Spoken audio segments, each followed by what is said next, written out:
welcome back to the Upstart Startup Zone at Digital DNA Glasgow. My name's Alastair, I'm from Startacus, and I'm delighted to be joined by McLeod Kerr, who is from Raven. I think we should start with a bit of an explainer. So, sure. What's Raven about? So Raven controls is a digital incident management platform. So predominantly we deliver to events, stadiums, arenas, and we record and log everything that happens within those environments as well. Not only that, but in our experience, we were finding that venues and even the likes of Premier League football clubs were using, in some occasions, pen and paper. Okay. So we wanted to digitise that process, and actually integrate everybody that's involved in the delivery of that event. Yeah. Also evidence processes, there's an increase in antisocial behaviour, discriminatory behaviour as well. So our software actually helps combat that and deal with that on the ground in real time. Amazing. So you're, in a way, providing software for the facilitation staff of events. Yeah, Would absolutely. that be fair? Yeah. So, my background was I was with the police for 10 years, emergencies, counter-terrorist planning. So I always come at it with a security head, but actually it's much wider than that. It's for operations. Security is obviously a main part of that as well, and the safe facilitation of these events and for sure. And stadiums. So yeah. So you're active. Can I guess that compliance is something that obviously that you're looking at as well within that? Absolutely, without a doubt, and one of the venues we work with is Manchester Arena now, so obviously being able to build in that compliance aspect, the assurance policies and procedures that they've taken time to develop are actually integrated and evidenced digitally is so important to them, not only that at a venue level, but to the wider organisational perspective as well. Wow. And I'm thinking immediately, obviously, I'm guessing that post the events industry that you could see this going into other sectors as well, potentially? Without a doubt. Yeah. One of our challenges we've had is to decide where to focus our software, so there's a lot in what we do in terms of our contact base is predominantly within events, but it's so applicable to likes of even smart cities, for example. 100%. And then I'm thinking maybe even obviously within real estate, management of buildings, potentially obviously even obviously the retail sector and obviously big shopping centres and things like that. Yeah, for sure. It's actually interesting you mentioned that because one of the US companies that were in a similar space actually got acquired by a property management company, which was quite left field for them. Man alive. I tell you what, I don't usually do lots of name dropping, right? But I'm going to intro you to LMarks. If you don't know LMarks, they're a corporate innovation company. They work with organisations across the UK, and they've got I think they've got a Manchester base, and they're also based out in the States. Oh, okay. Real estate is one of the sectors that they work within, working with corporate partners. They also, going way back a few years, did an innovation program with Arsenal Football Club. Oh, right, okay. EDF Energy, BMW, amazing. All those kind of organisations, but certainly within the real estate and obviously that sector, I think there's massive potential. So I'd love to do an intro to LMarks. That'd be fantastic, Tell us a little bit more about the Glasgow kind of tech scene. I'm kind of picking up on the fact that maybe this is great that DNA are here because sometimes they go to Edinburgh first, if that makes sense. So give us a pitch about Glasgow. Why should we be here in Glasgow? Without a doubt, and I think it's great that you're here in Glasgow because there has been a lot of focus in Edinburgh recently, but there's a load of tech talent here and so many really exciting tech companies based in Glasgow as well. So I think one of the things that the Glasgow tech ecosystem struggled with is actually getting everybody together, and I think Edinburgh you can have there's quite a few centralised bases for people to gather, and I think it's really that facilitation of getting everybody together. I certainly, as a founder myself, have found that of huge value. There's a lot of companies in here today, that I know well, I know the founders well, and we will go for a coffee, but getting everybody together in the room is where it starts vibing and you get that buzz and you get the 100%. Ideas flying, so I think it's great that you guys are here today and I'm excited to be a part of it. No, and I'm excited about the potential for Glasgow as well. I mean, there's nothing better than going into a space in its infancy or being able to know that there's potential for it to grow further because you can help shape that conversation. You're in the Eagle Labs, which is just about to open as well, I believe. Yeah.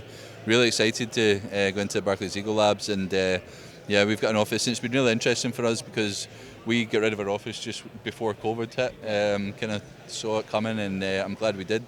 But we've been home working for over 2 years now, so we were concerned about how do we get people back to the office, and it's just such an amazing space. And I think that's another thing that I think is really going to help.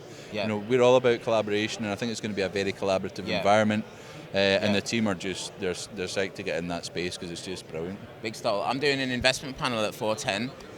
One of the gentlemen that's going to be on it is a guy called Will Benton, who's literally just moved to Glasgow. Oh, okay. Massive star within the tech ecosystem within the UK.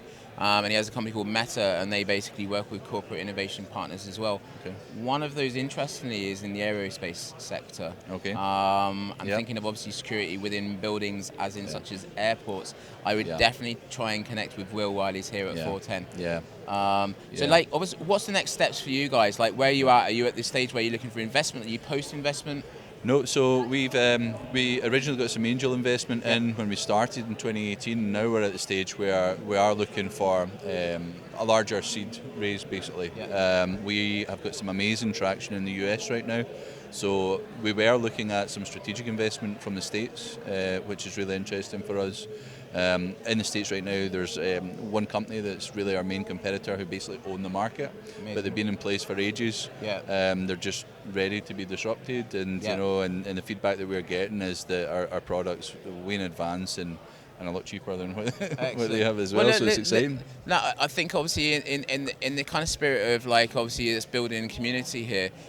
Can you think of someone that you'd like to give a shout out to that perhaps has either helped you on your journey, or within the kind of Glaswegian ecosystem that we should accredit for some of the work that goes on here? Yeah, that's really interesting, actually. I mean, one of the things that I think that collaboration is key to this, and what I've seen, my father has his own business, or businesses as well in Glasgow, and has been a part of that Glasgow ecosystem, whether it's not been tech initially, but actually that's kind of shaped my view in networking as well. So I know it sounds very cheesy, but I would like to shout my dad out for that. Do you know who's what? Also Ian Kerr, and it's interesting actually, because a lot of founders do come from families of founders. You live what you learn, in a sense, and obviously you see it and then you be it. So I think that's a really awesome kind of person to shout out. And obviously, like, within that kind of family unit, having that kind of structure to know what business is about is so important. Without a doubt. It kind of then makes you want to kind of go, well, for those people that are unfortunately not lucky enough to have that unit, how can we help them as well to get more into the tech space? So, like, obviously within Scotland itself, it seems like it's such a really exciting space and time at the moment. So, like, what would you like within the next 12 months? Where would you like to be in terms of your goal as a business? Yeah, well, certainly from our goal as a business, we've got so much exciting stuff happening just now with many leagues, and that's where we want to really capitalise on, is sealing those deals with the big leagues both here and in the US right now. So we want to be 3 million plus, and as a business that's where we want to be. But I think importantly, one of the core things that we do, and everybody throughout our team believes this, is that we're on a mission. We can make a real tangible difference, and that's so important to the core of what we're trying to achieve here, is making a difference in the marketplace. And we're very mission driven in that respect as well. So there's so much that's happening in the world today. It's such a threat rich environment that we're now all living in, so we think our technology can go away to helping mitigate against a lot of that. Actually, it's interesting because, like, obviously when you work in your business, and then obviously even the stuff that you bring along with you, sometimes it becomes like like the focus, in a sense, of like this everything within your world. And like I can see. So I remember coming to Glasgow years ago, and I used to work in recruitment, and driving down the motorway and going, that's a client, that's potential, potential. And obviously when you have that in your mindset every day, it becomes a passion point, doesn't it? Without a doubt. What I do, I'm so passionate about, and so are the rest of our team, and that always comes through. And I think that's one of the things that makes a difference from what we do. We're not just developing technology that we think is going to fit the market. We understand the application and actually the advantages that we can apply through our technology into the market. And I think that's essential for anybody solving any problem in the tech space, is actually understanding how the amazing technology that everybody's developing can actually make that difference in how to apply it. So Yeah. I think that's key, really. No, rock and roll. Ian, it's been absolutely lovely to speak to you. Look forward to catching up later on. Hopefully, obviously, if you can't make it this evening for a couple of sneaky beers, then hopefully one of the team can come along as well. So Sounds good. Thank you ever so much for your time. We'll be back with more chats at Digital DNA Glasgow very soon. Thank you.